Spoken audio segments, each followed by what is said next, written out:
శ్రీకృష్ణ చరితము బలరామకృష్ణుల లీలలు. శ్రీ పరాశర మునీంద్రులు మైత్రేయునితో ఇట్లు చెప్పారు. ఒకనాడు యశోద బాలకృష్ణుని ఒక బండి కింద పరుండబెట్టి తన పనులను నిమగ్నమయ్యను. కంసునిచే నియోగించబడిన రాక్షసుడు ఆ బండిని ఆవహించి బాలకృష్ణుని చంపదలిచెను. అండపిండ బ్రహ్మాండ నాయకుడైన ఆ ప్రభువు శకటాసురుని ప్రయత్నము చూసి నవ్వుకొనెను. సాధారణమైన బాలుని వలె పాలగొరకు గొంతెత్తి ఏడ్చుచున్నట్లు నటిస్తూ తన చిరుపాదములు ఎత్తి ఒక తాపు తన్నెను. దానికి ఆ బండి పెలపెల విరిగి ఆ శకటాసురుడు చచ్చెను. ఆ బండి తొనకలై అచ్చటనున్న పాలకుండలు పెరుగు కుండలు పగిలి ముక్కలయ్యను. అది చూసి రేపల్లె ప్రజలందరూ హాహాకారములు పెట్టుచూ పరుగున వచ్చి ఏమీ తెలియనట్టు ఆడుకుంటున్న బాలుణ్ణి గాంచి ఈ బండిని తొనకలు చేసినది ఎవరని అడుగగా అచటనున్న బాలుడు ఆ బాలకృష్ణుడే ఇట్లు చేసనని తెలిపిరి. అచటకు చేరిన గోపీ జనము చాలా ఆశ్చర్యపోయిరి. నందుడు యశోద పరుగున వచ్చి ఆ ముద్దులకే పాపను ఎత్తుకొని ముద్దులాడి జనుల దృష్టి తగులునని ఆ చిన్ని కృష్ణునికి దిగదురుపు చేసిరి. మధురా నగరముందన వాసుదేవుడు తన పుత్రులు ఇరువురు నామకరణాది సంస్కారాలు జరిపించుటకై సకల విద్యావేత్త జ్ఞాననిధి అయిన గర్గుడను ఆచార్యుణ్ణి రేపల్లకు పంపించారు. ఆయన తాను ఎవరిచే పంపబడనో ఆ విశేషములు మరుగున పరచి ఆ బాలకులకు అప్పటికి అవసరమైన నామకరణాది సంస్కారములను శుభముహూర్తమును జరిపించెను. రోహిణి కుమారునికి బలరాముడు అని, యశోదపుత్రునకు శ్రీకృష్ణును అని పేర్లు పెట్టెను. కొద్ది కాలమునకే వారిరువురు పూర్ణచంద్రుని వలె ప్రకాశించుచు మోకాళ్ళు చేతులను నేలపై తాకించుచు పాకుచు ఒంటికి దుమ్మును గోమయ భస్మమును పూసుకొనుచు బుడిబుడి నడకలు నడుచుచు పరుగులు పెట్టుచు అల్లరి చేయసాగిరి. రోహిణి యశోదలు వారిరువురిని పట్టుకొనలేక అవస్థలు పడుచూ ఉండిరి. ఆవుల మందలోకి పోయి వాటి తోకలను పట్టుకొని ఆడించుచు తల్లికి కనబడకుండా అక్కడ ఇక్కడ దాక్కొనుచు మరి వినోదము గొల్పితిరి.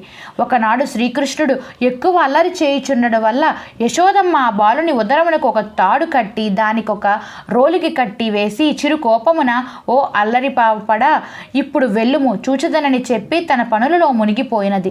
తల్లి వంట ఇంటిలో ఉండుట చూసి రెండు మధ్య చెట్ల నడుము నుండి ఆ రోలుని ఈడ్చుకొని పోయాను. వాటి మధ్య ఇరుకుగా నుండే ఆ రోలు అడ్డము తిరుగగా ఒక్క ఉదుటును దాని లాగివేయగా రెండు చెట్లు కూలిపోయినవి.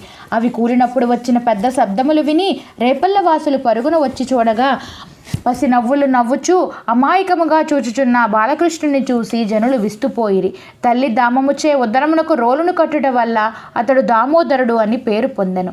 ఒకసారి పూతన, మరొకసారి శకటాసురుడు, మరి ఒక పరి మరో రాక్షసుడు, ఇప్పుడు మద్ది చెట్లు కూలుట వంటి వింతలు భయానకములు జరుగుట చూసి నందుడు మొదలగు గోపవృద్ధులు ఇచ్చట ఇంకా ఉండరాదు, ఇచ్చట జరుగుతున్న ఉత్పాతములు మంచివి కావు, మనమందరము బృందావనమునకు పోయి సుఖముగా ఉందాము అని నిశ్చయించి వెంటనే రేపల్లె వాసులందరినీ అప్రమత్తము చేసి సామగ్రిని సర్దుకొని బండ్లకు కట్టుకొని గోసంపదతో సహా తరలిపోగా రేపల్లె శూన్యమై నిశ్శబ్దమైనది.